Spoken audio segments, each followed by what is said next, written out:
حضرت حسن بصری رضی اللہ تعالی عنہ رو رہے تھے اور کسی نے پوچھا کہ آپ رو کیوں رہے ہیں؟ فرمایا کہ مجھے اللہ کی بے نیازی سے ڈر لگتا ہے، وہ اگر جہنم میں ڈال دے تو اسے کون پوچھنے والا ہے۔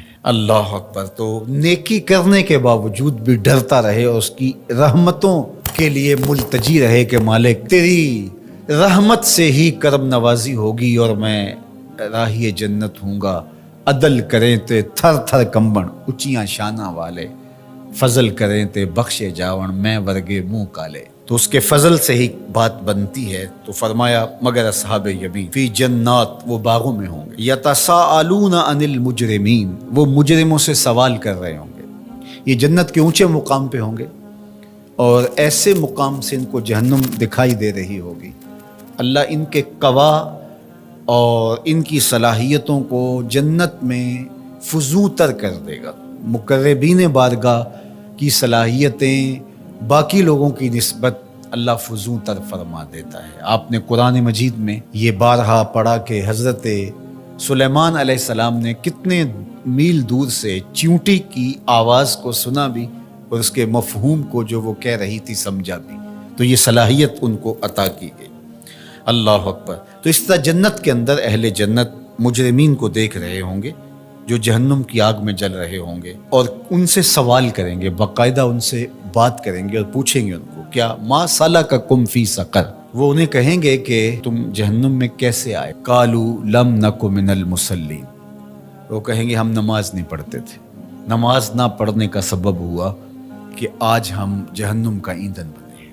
ولم نک نطعم المسکین، اور ہم مسکینوں کو کھانا نہیں کھلایا کرتے تھے۔ عبادات یہ اللہ کا حق ہے جو بندے کے اوپر لازم ہے، اور ہم نمازوں کی کثرت اور دیگر اعمال خیر کی بجا آوری سے اپنے معاشرے کے دکھی، لاچار اور مجبور لوگوں سے اپنی نظریں نہیں ہٹا سکتے کہ ہم تو میاں پنج گانا نماز پڑھتے ہیں، کسی کو دکھ نہیں دیتے، اذیت نہیں پہنچاتے، تکلیف نہیں پہنچاتے، کافی ہمارے لیے۔ تو وہ کہیں گے ہم نماز نہیں پڑھتے تھے اور مسکینوں کو کھانا نہیں کھلاتے تھے۔ چلو یہ تو نماز بھی نہیں پڑھتے تھے، یہ ان کا ایک جرم، اور دوسرا جرم کہ وہ مسکینوں کو کھانا نہیں کھلاتے تھے اور جہنم کی آگ میں جل رہے ہیں۔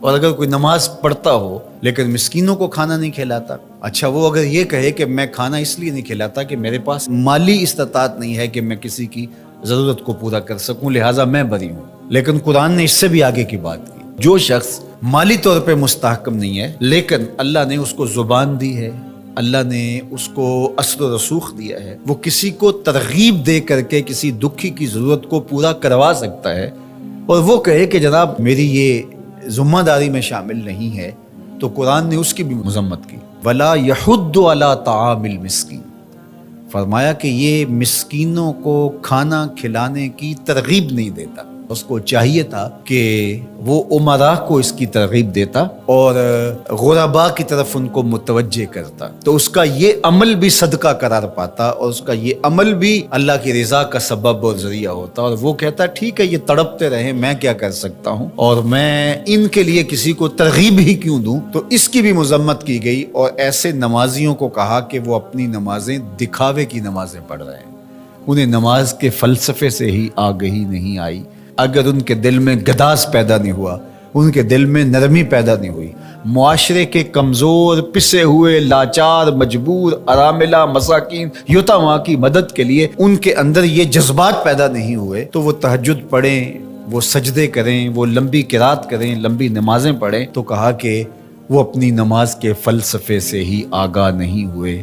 نماز کا عملی نتیجہ یہ تھا کہ وہ ضرورت مندوں کی ضرورت کو پورا کرتے، ان کے پاس اگر مالی استطاعت ہے تو اللہ کے دیے ہوئے اس مال سے، اور اگر وہ مالی استطاعت نہیں رکھتے تو اللہ نے ان کو جو دیگر صلاحیتیں بخشی ہیں ان سے وہ تحریص دلاتے، ان سے وہ ترغیب دیتے، اور ان کے کہنے سے کسی دکھی، لاچار، مجبور کی ضرورت پوری ہو جاتی۔ تو یہ ان کو کرنا چاہیے تھا۔ حضرت سیدنا شیخ عبد القادر الجیلانی علیہ رحمہ و رضوان فرماتے ہیں آدھا فقر برہنہ بدن لوگوں کو لباس دینا اور بھوکوں کو کھانا کھلانا ہے، باقی عبادات، نیکیاں، چلے، مراقبے، ریاستیں، یہ جو کچھ ہے یہ آدھا ہے۔ صرف آدھا فقر بھوکوں کو، لاچاروں کو کھانا کھلانا ہے، لوگوں کی ضرورتوں اور لوگوں کی احتیاج میں ان کے کام آنا ہے۔